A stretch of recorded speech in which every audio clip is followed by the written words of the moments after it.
few days ago, I had opportunity to be part of a panel that judged the research proposals of some postgraduate students. And my experience at this presentation has led to making this video. In this video, what I intend to do is to share with you some of the common mistakes that the presentation revealed. The channel still remains Biblical Research and Innovation Network for Africa, BRAIN for Africa or BRAINFA. This is where you have informative, educative videos to help your academic life. The first mistake that was common among some of the students has to do with the topic. A research topic is expected to be concise, clear, but informative. Unfortunately, some of the topics were vague and some too lacked context, and they were too general. They were not narrowed to any context. Imagine somebody writing a topic like the doctrine of eschatology.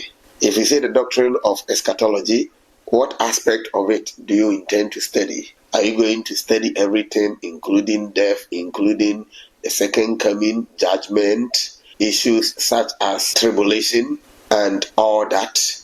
If you are even specific as to which aspect you are going to study, the question is, are you studying it with the whole world in mind, or you have a particular context, a society, a church that you want to study with reference to? We need to be specific and clear as to what we want to do. And I found that some of the students who presented did not get this right. Another thing that I saw, which I need to let you know, has to do with the background to the study. In the background to the study, it is important to have the various debates going on, if any, surrounding the topic. It is also important to ensure that you bring the context, the study area, into the background, because the research problem is going to come out of the background. And so if you just write anything without bringing in the context, without bringing in anything about the study area, it doesn't help. What I realized was that some people were even using literature from elsewhere, say literature produced by Westerners or Americans. Then based on that, they will say that there is a problem. So I asked, are these people Ghanaians? Did they write for the Ghanaian context? Because the students were writing for the Ghanaian context. So I needed to ask them that question. You really need to include a background that talks about at least the country within which your work is situated. Or if you have information about that smaller context that you are dealing with, maybe an ethnic group or a city or a church, then it has to come in the background. You don't have to go and import somebody's literature. You bring it, and based on that, you say that this is my problem or that is my problem. No, that is not good for us to do. Another thing that I saw was that some of the students, their questions did not relate to even the context within which they were going to study. They were asking general questions, and the questions had nothing to do with the context. The questions were too general, and they did not relate to the study context. And the same thing was also observed when we read some of the problem statements that were presented. Some problem statements were either too general or they did not bring out any problem at all. Here we need to distinguish between an academic problem and a real life problem. Real life problem is the problem that we identify from our real life situation, such as there is the lack of effective counseling. Fine. If you say there is the lack of effective counseling and that is your problem, I don't have a problem, but the question is this: are you going to record a video where you are in the process of counseling, and that will be your output for people out there to use as your means of addressing the problem? No, you are definitely going to write something and to make some recommendations and proposals, isn't it? That is it. Okay. So if you identify the lack of proper counseling or the lack of effective counseling in the society or in your church, because your work is going to be literature, you are going to write something, you have to ask yourself, Has nobody written about it? The answer will definitely be no. Somebody has written about it. Definitely some people have written about it. And so you then move on to ask that, what is going to make mine different? You see, the research proposal is expected to convince the panel to allow you to go and do the work, to give you the permission to go and do the research. So if you don't have any problem in the first place, you don't even start at all. There was a friend of mine who started a project work and said that she was going to analyze the issue of sexual harassment among females in the security services. She started with the proposal, chapter 1, chapter 2, chapter 3 methodology, and now went to the field. In the interview or in the survey, they were saying that no, we have issues but not sexual harassment. At this point, one realizes that the problem that she said she was going to solve or address did not even exist in the first place.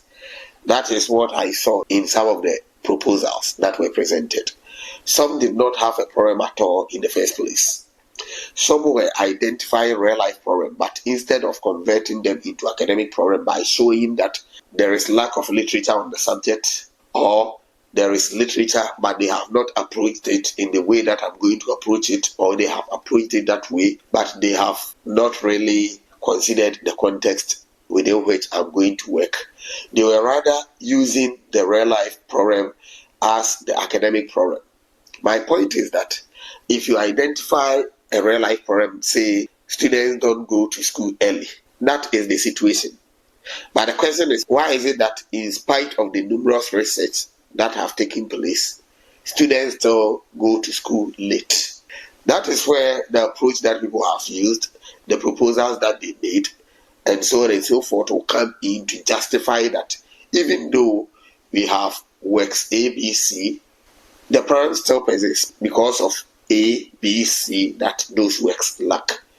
So the academic problem that we normally want to see is not just to end at the real life problem saying that they don't go to school early.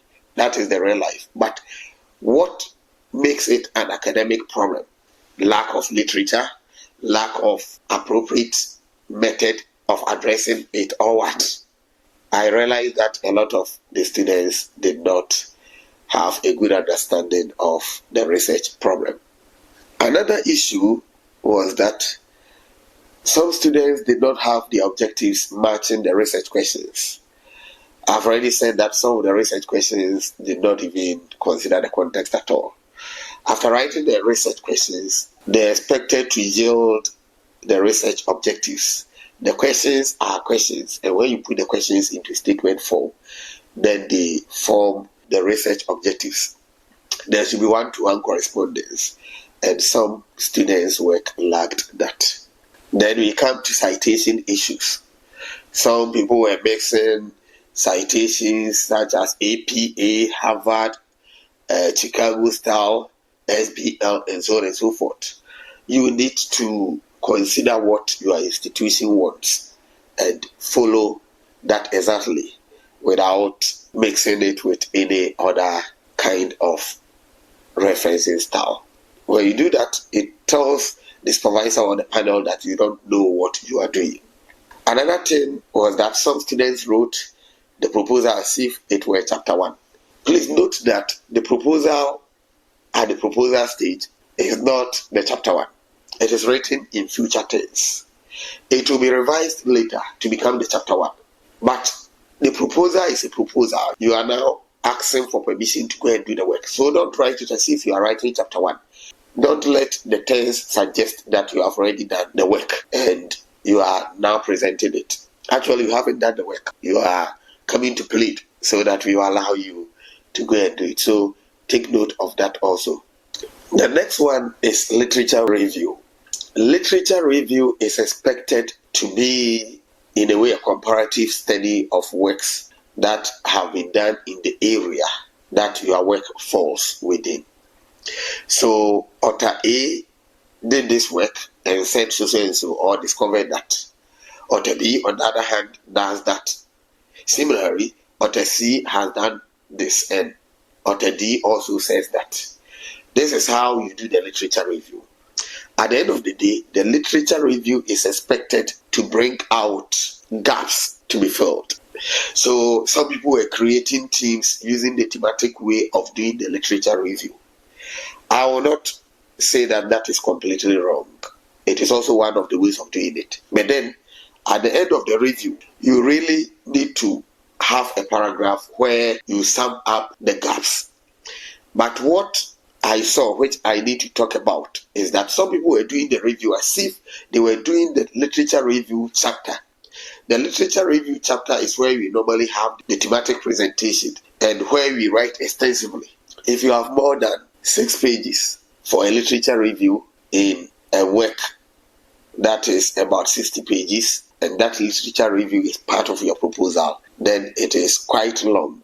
It befits another chapter where you really want to do an extensive literature review. But the literature review that you do as part of the proposal should be relatively short, and it should be a review of works in that area, which ends with identification of gaps to be filled. Some of the works that were presented were also full of grammatical errors. Please, my brothers and sisters, ensure that you proofread your work. If you don't have command over the English language, please let somebody help you. Let somebody go through your work for you and do proper editing so that you don't lose marks. You don't present something that will not attract good marks. Please do that for me. Some of the presentations lacked appropriate and adequate methodology. Methodology should tell us the data that you need, how you will get the data, the steps that you take in getting the data, and how you will analyze and interpret it. It is important for us to make sure that we give the details of each of the steps. Please do not just write data collection and you say survey, interview. How many people will be involved? And what is the area that you are going to study? What is the justification for the people who are going to be involved? And so on and so forth. So make sure you do that. Another thing is that you say you are working on theology or you are working on ministry. The one in which I sat, they were working on ministry, like they were doing something in theology. But most of them did not even have any biblical foundation. And so they wouldn't ask a question about what the Bible says about their topic.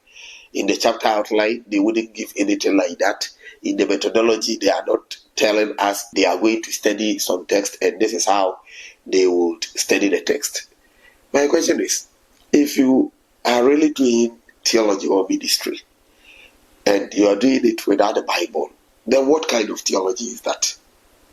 It must definitely have some biblical component, and that biblical component cannot be squeezed somewhere in the proposal. Then you say, I'm done. No, it is the Bible that must form the basis. It is a huge partner in the work that you are doing.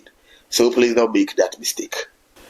Then again, the significance of the study. If you are studying something within a church, within a society, at least you must give significance with reference to that society, that church, denomination, or that country.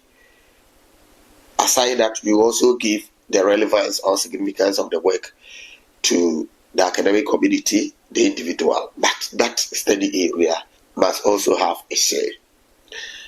I also realized that a lot did not add the timelines. This is a proposal, and so you must tell when you are going to work on each of the chapters or when you are going to cover each of the stages. That is also very important. These are some of the things that I saw during that presentation, and it dawned on me to outline them in this video for you to check them as you also prepare your proposal or as you go along your studies. May God richly bless you for watching. Please do subscribe if you have not subscribed, and share the link for others to also enjoy. Shalom. Bye for now.